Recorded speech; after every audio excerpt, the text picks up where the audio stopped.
In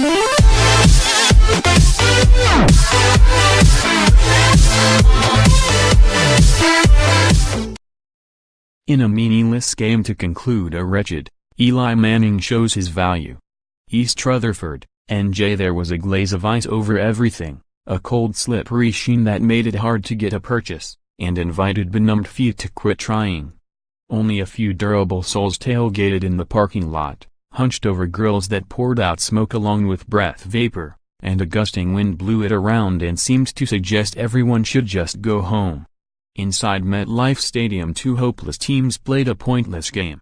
Yet, that was what made it so unexpectedly interesting, because there is an integrity in what players do when it counts the least, and so Eli Manning was worth watching, on this worthless day. It was cold, and we were not playing for much, Manning said later. For his entire 15-year career, Manning's easy, undemonstrative demeanor has been mistaken for carelessness.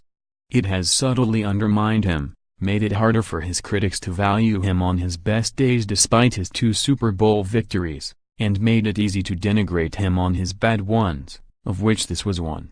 But respect had to be paid as he fought through this day, fought the wind chill, fought the injuries that decimated the New York Giants, fought all the uncertainty over his future, and fought for an 18-10 victory over the Washington Redskins that only lifted the Giants' record to 3-13.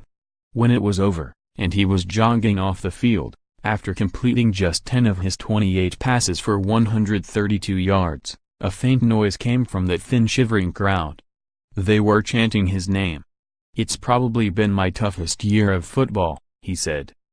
Brewer, polarizing Cousins debate gets fresh fuel with season finale stinker. The final tally for this season: the Giants started 0-5, lost 19 players to injured reserve, including their 3 top receivers, briefly benched Manning in favor of Geno Smith, and fired their head coach and general manager.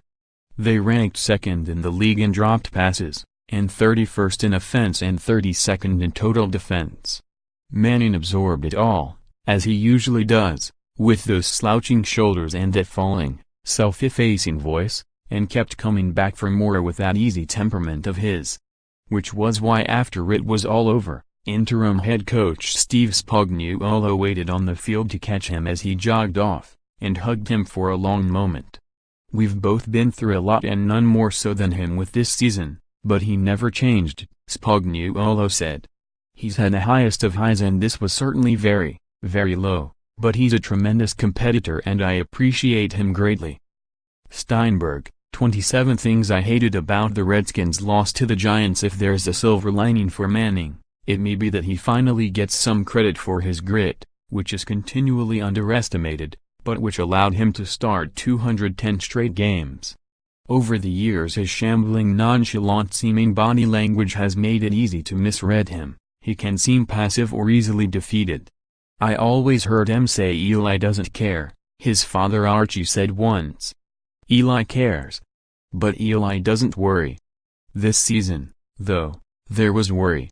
The injuries mounted all around him. He lost every single member of the starting offensive line, and when Odell Beckham Jr., Brandon Marshall and Wayne Harris all had to undergo surgery, there went 1,300 catches and 128 touchdowns. He was left with some talented but unrehearsed young strangers at the receiver positions. "Hard to be on rhythm and on time," he said. "It made everyone look bad, and Manning picked up the tab for it." Colts fire Chuck Pagano as NFL coaching carousel gains speed. Manning turned 37 years old this week, and the sand is running out. But he insists there is still enough in him to compete. "I think I still have good football in me," he said earlier in the week. "I don't want to stop playing football. This is all I want to do. I don't have a backup plan, I don't have something I'm looking forward to doing when this is done." Whether the new Giants management believes that remains to be seen. The Giants have the number 2 pick in the NFL draft and may well look for their future quarterback in it. Though newly appointed general manager Dave Gettleman has suggested publicly the Giants want to keep Manning, nothing is promised, as Manning noted. "I think we've just got to see what happens," he said. "I always think the talks in person are more important than what's said in the media." Redskins fall to lowly Giants in season finale. It would be a mistake for the Giants to let him out of the building. Even in one of his worst seasons as a pro, Manning defined professionalism and resilience. He never wavered in the face of criticism, still exercised his devotion to craft, still found a way to throw for more touchdowns than interceptions. He regained the starting job after the indignity of his benching. And after all that, he managed to win an unlikely game. A meaningless one, that somehow meant everything to him. I believe he's got some football left, a lot of football in him, Spagnuolo said. He's a competitor. Competitors, they last in this league. And, you need them.